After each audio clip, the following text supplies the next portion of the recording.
You have a goal. You know exactly what it is, you've thought about it so many times you could describe it in perfect detail. You know what it would mean for your life. You know why you want it. And yet, day after day, week after week, you don't start. Or you start and stop. Or you plan endlessly but the actual doing somehow never quite arrives. This is one of the most common, most painful, and least understood psychological experiences a person can have. And it has almost nothing to do with laziness.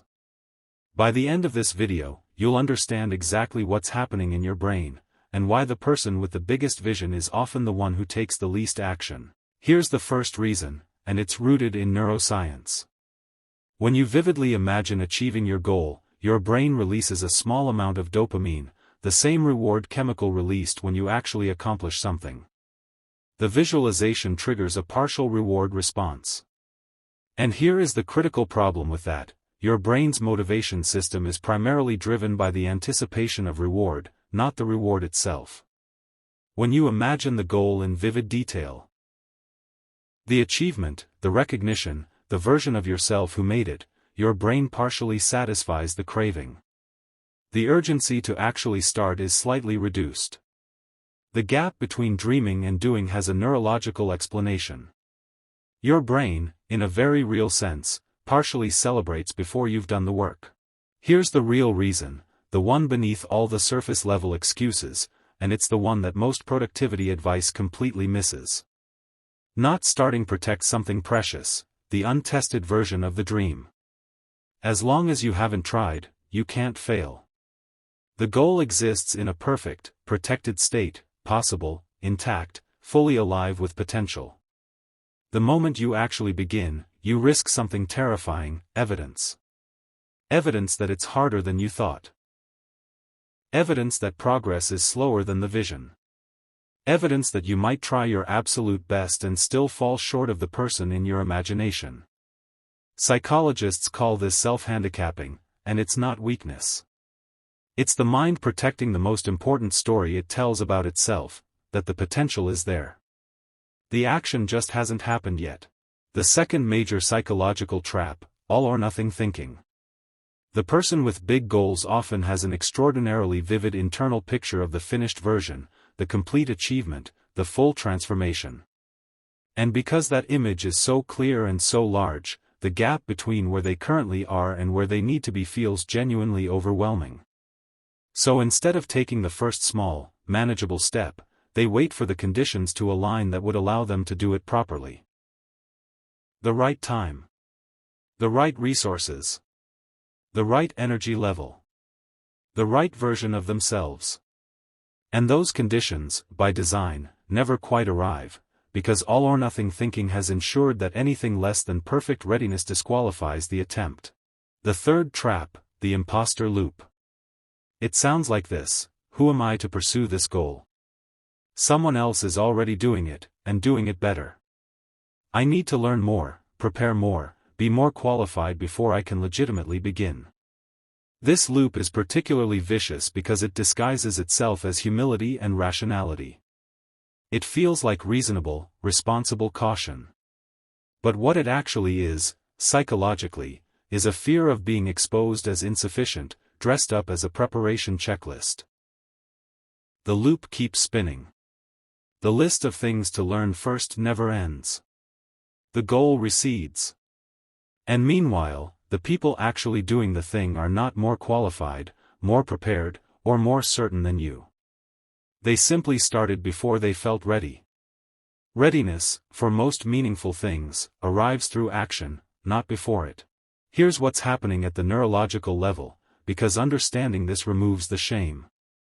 The bigger and more meaningful a goal is to you, the more your amygdala, your brain's threat detection center, activates when you contemplate actually starting it.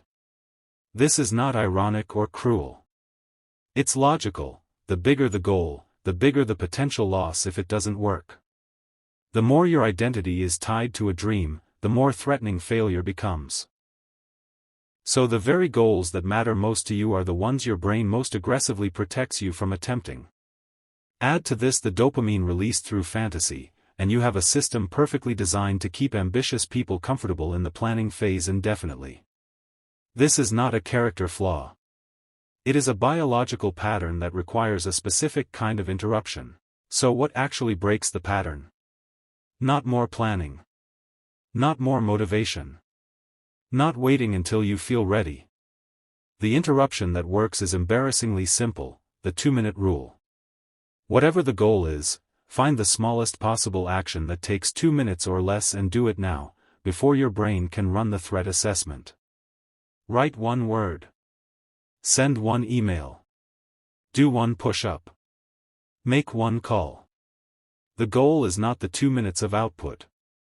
The goal is what happens neurologically when you begin. The amygdala's threat response decreases the moment action starts, because the scenario is no longer hypothetical. The brain shifts from threat anticipation mode into execution mode. The paralysis breaks. And critically, you now have evidence. Not of success yet. Of starting. And that evidence is the only thing that actually changes the story you tell yourself about who you are. Here is the cost of protecting the dream by not pursuing it, and it is worth saying plainly.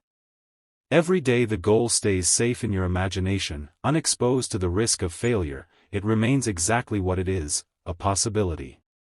And a possibility is not a life.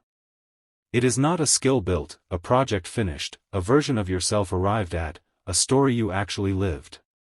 The person who tries and stumbles has something the person who protects their dream from testing never has.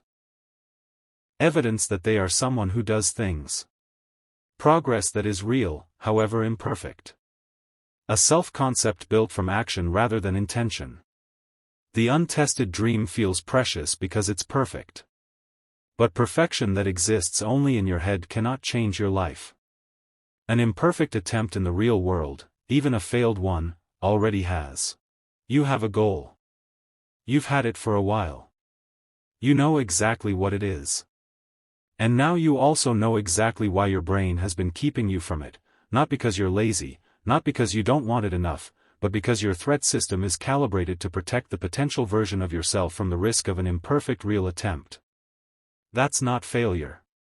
That's biology doing its job. The only question left is whether you are going to let biology decide. Or whether you are going to pick up the pen, open the document, send the message, take the first step, right now, before your brain finishes its threat assessment. Not tomorrow. Not when you feel ready. Now. What is the goal you keep thinking about but haven't started? Write it in the comments. Because saying it out loud, in front of even one other person, is your 2 minutes. And that changes everything.